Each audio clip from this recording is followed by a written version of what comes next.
And what is one piece of advice that you would like to share with those beginning their research journey and their research career? So I have one piece, but it's sort of, it's offshoots into a few. So just don't compare yourself to somebody who's got a published, fully edited thesis or piece of work. So, while you're submitting chapters that just feel like they're miles and miles and miles away from completion, and you're comparing that to somebody who, has gone through revisions and, examination and completion, they're really it's just not a good thing to think that you could be at that stage. So just to be really sensible and give yourself some compassion about where you are at the time, and understand that everybody was in that mess, at some time. So the other thing is just in terms of that, not feeling that confidence about, your work. Nobody knows your ideas like you do, and nobody knows the intersection of the decisions that you've made like you do. So whilst there are people researching in your field or people who are doing similar approaches and methodologies, etc., it's the intersection that you've chosen and the literature that you're calling on and the discussion points that you're personally drawing out that will make your work unique, and nobody else knows it like you do. So even your supervisors aren't experts in the way that you are. So I think that that would be really helpful to have known. And the last thing is just around that imposter syndrome.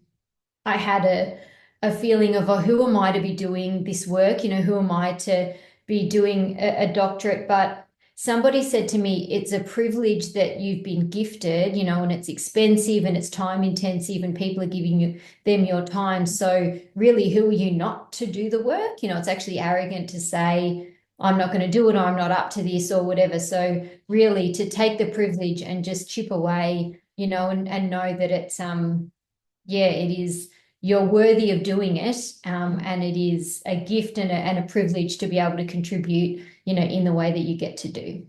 Oh, just say yes and be brave. So you need to send those emails, you need to talk to people at conferences, and you don't need to be brash or anything because actually there are people out there that really want you to succeed, and there are a lot of really amazing academics in this world that are helping people come into the workforce after them, and they give you a hand up, if you will, if you're willing to do put in the work yourself. So there's lots of terrible stories of predatory academics and doom and gloom, but there are little pockets of hope and some really amazing people there that will support you if you find it. So just keep looking. Um, I mean, the biggest thing for me, and I know it's different in different parts of the world how you might undertake a thesis or a PhD, but from what I could tell from when I started mine was the two sort of broad ways that people engage in a PhD is either that they become a part of a larger project, and so it might be an advertised PhD position where you're doing a smaller part to a broader project, or what I did was to develop a research proposal, and then to move into researching that. And so for me, I found that choosing something that I wanted to research and being interested in that and knowing that drove my interest for 4 to 6 years was a really meaningful sort of part to that. I don't think I could have gone into a bigger research project and being controlled isn't the right language, but not having as much autonomy over what I was doing. It was just a smaller piece of a bigger puzzle. So for me, I didn't feel like I needed that structure that other pathway probably gives you. And so I really enjoyed having the autonomy over what I was choosing to research. And so the advice that I would give if you move into that pathway is to choose something that you got a really strong interest in, because you need to sustain that interest for sometimes up to 6 to 8 years if you're doing it part time. And so my PhD supervisors were fantastic. And while they're really engaged in the PhD, they also said it's not their job to keep me motivated in it. It's really my job to keep them motivated. And so my biggest piece of advice is choose something that you're passionate about, choose something that you're really curious in exploring, and understand that it's a long game. and that you need to be curious about that for over multiple years.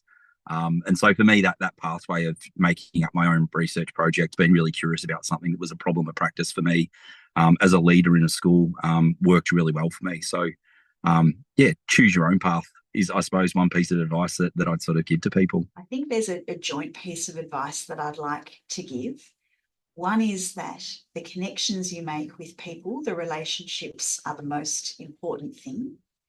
The ideas and your contribution to knowledge and your relationships are the most important things. So seek out connections and networks that are going to enable you to make the most contribution to society.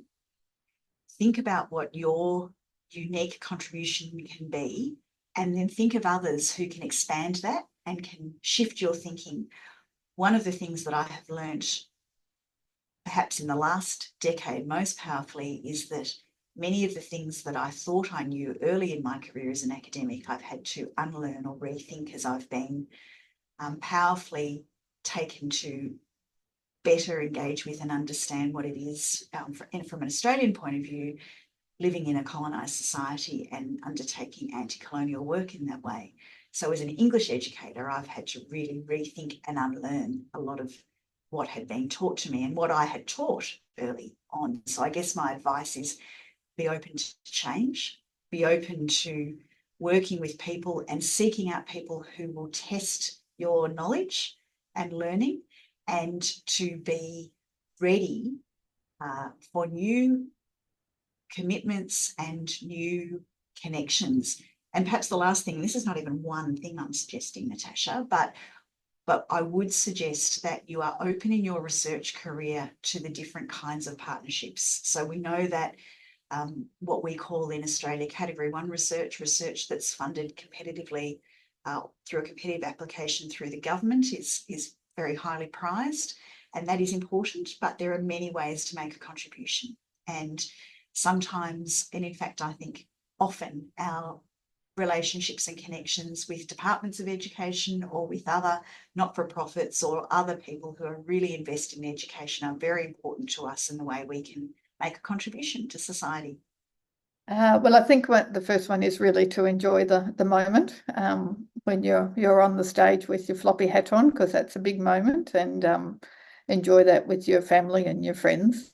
And then really, if you haven't published from your PhD, this is a time when you have the work that is yours and your research that you've done in depth, and you won't, to some degree, you won't get the time to ever do that again once you are in an academic job. So absolutely work out what articles that you can get from your PhD and do the work to get them published if you haven't done it with publication. I would recommend doing articles from your PhD rather than a book for publication, certainly in terms of promotion into the future. Well, because I haven't been a lifelong academic, but I'm finishing my career as a dean soon. The advice I would give is to focus on research to change practice and to improve outcomes within education. Don't focus on research for just focusing on whatever aspects or grants that you can get. Right from the beginning, I think if you're committed to actually wanting to make a difference and you've seen problems of practice, we just don't have enough people doing that and translating that kind of research into the profession. And as I've worked for so long within the teaching profession, we just need more people who are strong academics who can help move the dial, I suppose, to enable all young kids within school to be able to have thriving life opportunities within their life as they go forward. So yeah, I think it's more about the impact and the work that you can do rather than just becoming a researcher.